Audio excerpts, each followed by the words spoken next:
Mga ginintuang kasaysayan.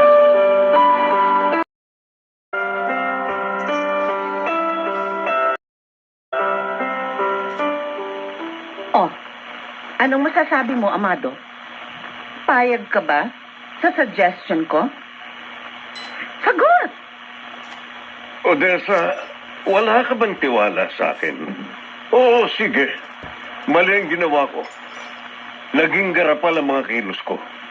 Pero sa susunod, sisiguruhin ko na magtatagumpay ako. Bilisan mo! At pag nainip ako, baka maunahan ka ng iba sa gagawin mo. Teka nga, Odessa. Bakit? Bakit mo mas porsigido ka pa kesa sa akin? Hindi ba ako naagrabyado dito? Bakit? Magano ba tayo? Mag-asawa? Yun!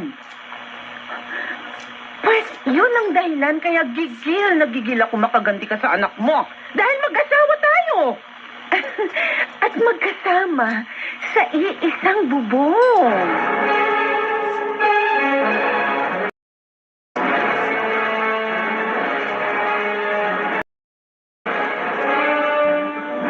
Ah, nadalang na naman kayo, inay. Ay, Anong sadya nyo? ay, Odessa, ang sadya ko ay si Amado. Nandiyan ba? Wala. May pinuntahan. Eh, saan?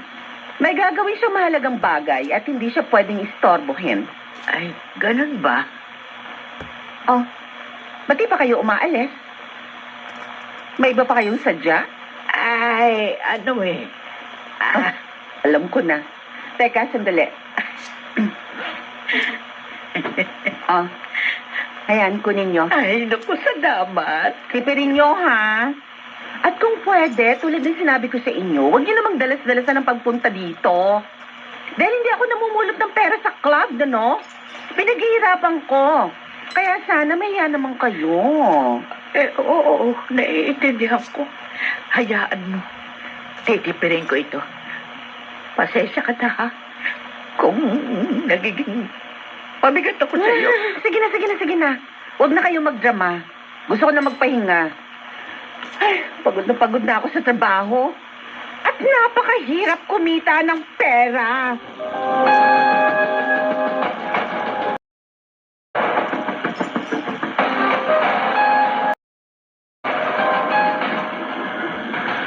Apo, mabuti naman at naisipan mo akong dalawin dito sa aking malawak na tahanan. Kasi, Lolo, may problema ako. Problema? Opo. Ano yun? Sabihin mo. Baka sakali may maitulong ako. Si Kuya. Si Vincent? Opo. Bakit? Nasa panganib siya. Ano? May nagbabalak sa kanya ng masama. Sino? Ang hitay. Gusto niyang patayin si Kuya. Ano? Opo. Lolo, anong gagawin ko? Baka totoo yung banta ni Itay. Nasaan ang kuya mo? Hindi ko po alam. Hindi ko nga siya makita. Kailangan makita natin siya. Hindi ako papayag na may mangyari sa apo ko. Mamatay muna ako bago mapatay ng hudas mong ama ang Kuya Vincent mo.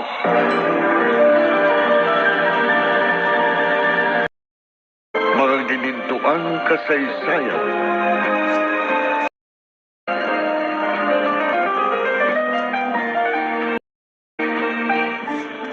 Vincent, sabi ko na nga ba, dito lang kita makikita. Mang Fredo, kayo pala. Bakit hindi ka dala kumuha sa inyo? Kesa nagtsatsaga ka sa mabahong lugar na ito. Abandonadong bodega na ginagawang tapunan ng mga basura ng mga tao. Ano ho bang sadya nyo?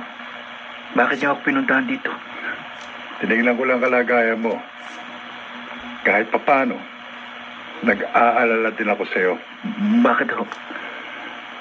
Vincent, kaibigan ko tatay mo. At natural lang na magbalasakit ako sa inyo. Lalo pa ngayon, na alam kong hindi maganda nangyayari sa inyo. Makukonsensya ako kung magpapabaya lang ako sa sitwasyon nyo. Gusto ko makatulong. Pero hindi ko alam kung paano.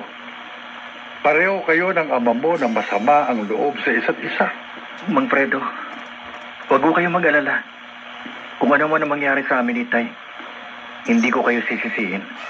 Dahil ginusto namin yun. Bakit pa ang tikas ng dibdib mo? Hindi ka naman dating ganyan na. Kilala kita. Isa kang mabait na bata na marunong sumunod sa mga magulang. Bakit ngayon? Iba na ang nakikita ko sa'yo. Dahil ho yan sa kagagawa ni Itay, Mang Fredo. Ayoko naman ho ng ganito. Dahil ang pangarap ko, magkaroon ng buo at masayang pamilya. Oh, gano'n naman pala eh. Bakit hindi mo gawin? Vincent, imbis na makipagmatigasan ka sa mga magulang mo, kausapin mo sila. Malay mo, baka sakali matupad ang gusto mo. Tandaan mo, walang hindi nadadala sa magandang usapan. Bilang anak, ikaw ang magpakumbaba sa kanila. Humingi ka ng tawad. Kung sa paniniwala mo nagkamali ka, at kung sila naman ang nagkasala sa'yo, patawarin mo. At natitiyak ko na magiging tahimik at masaya ang buhay mo. At sana ng buong pamilya ninyo. Gawin mo ang sinasabi ko, Vincent. Habang hindi pa huli ang lahat.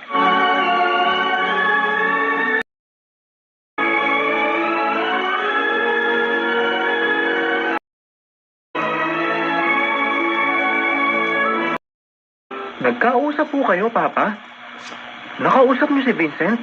Oo, anak. At naawa ako sa kalagayan niya. Oh, ano ang sabi niya? Matigas ang kalooban niya, Nico. Pero sana naman, maintindihan niya ang mga sinabi ko sa kanya. Sana nga ho. Kahit hindi niyo sabihin sa akin, alam kong pinayuhan niyo siya ng dapat niyang gawin. At tama po ang ginawa niyo. Oo. At sana nga, tulungan sila ng Diyos at paglinawin ang kanilang mga isipan at maging maayos na ang kanilang pamilya.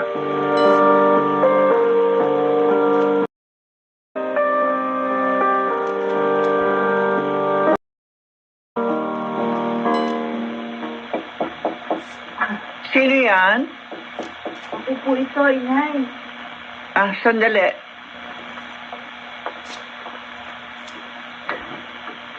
Bakit kayo ka lang?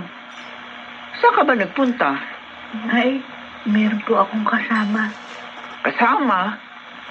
Sino? Ako, Carmelita. Kayo na naman. Huwag kayong magalit sa kanya. Ako po nagpilit sa kanyang isama siya rito. Ano? At sino nagsabi sa'yo na gawin mo yan? Wala ho. Kung ganon, bakit mo siya isinama dito? Paalisin mo siya. Papaalisin niyo siya. Sasama ako sa kanya. Ano? Ay, umayag na kayong patuloyin siya rito. Kahit na ngayon lang. Nakikiusap ako sa inyo. Pumayag na kayo. Dito muna sa atin si Lolo. Mga ginintuang kasaysayan.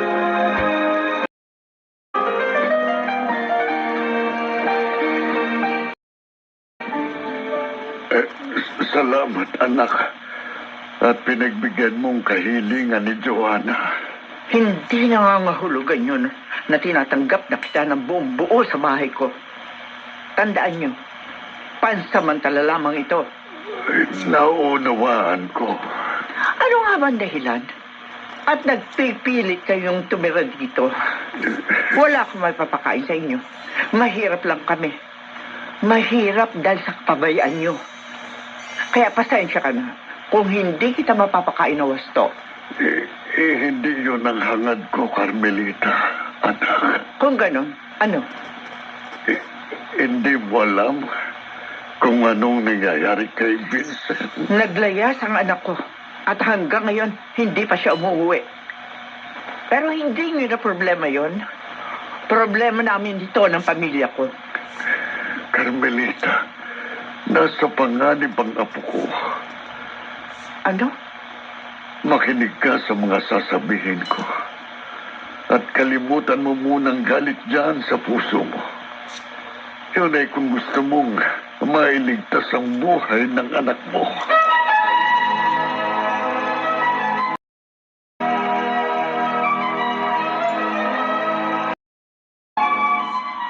Naiisip ko pa rin ang mga sinabi sa akin ni Mang Fredo. Sa bagay, tama siya. Kaya lang, sa sitwasyon namin ngayon, hindi ganun kadali para ayusin namin ang mga problema namin. Marami na nangyari. At hindi lang simple, kundi mabigat na mga pangyayari. Kaya mahirap na magkapatawaran pa kami ni Tay. Kaya isusuko ko na lamang ang mga pangarap ko na magkaroon ng isang masaya at buong pamilya.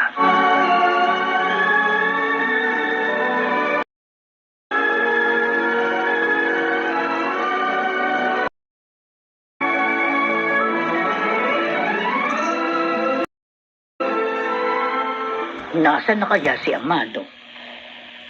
Bakit hindi niya ako dinadalaw dito sa bahay? Aba, kahit pa paano nag-aalala din ako sa kanya. Parang hindi ko gusto yung sinabi ni Odessa na may gagawing importante si Amado. Ang babaeng yun. Nasasaktan na rin ako sa mga sinasabi niya. Kung hindi nga lang ako nakikinabang sa kanya, baka matagal ko na siyang pinatulan at kinumbinsi si Amadong hiwalayan na siya. Pero ayos lang. Makapagtitiis pa ako. Mas ang importante, may nahihita ako sa kanya. Tsaka na lang ako kikilos kapag wala na siyang naibibigay sa akin.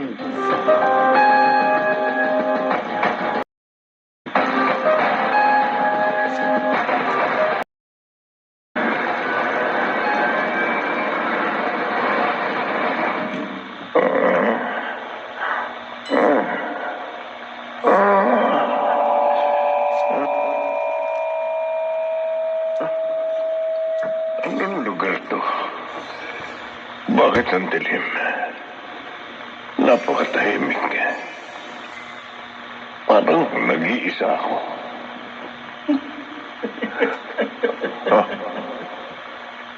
May narinig akong tumatawa. Ibig sabihin may ibang tao. At parang kilala ko ang mga taong yun. Parang si... Masarap bang nag-iisa, Tay? Vincent? Gusto niyo samahan ko kayo sa inyong kamatayan? Anong ibig sabihin nito? Bakit tinututukan mo ako ng baril? Mamatay ka!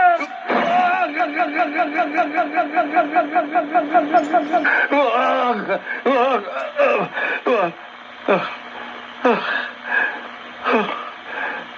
Panaginip. Panaginip lang. Pero parang totoo. May tao. Babangon ako. Sandali. Andyan na. Sino kaya ito? Ikaw? Magkatotoo kayang panaginip ni Amado? Sino naman ang kanyang panauhin?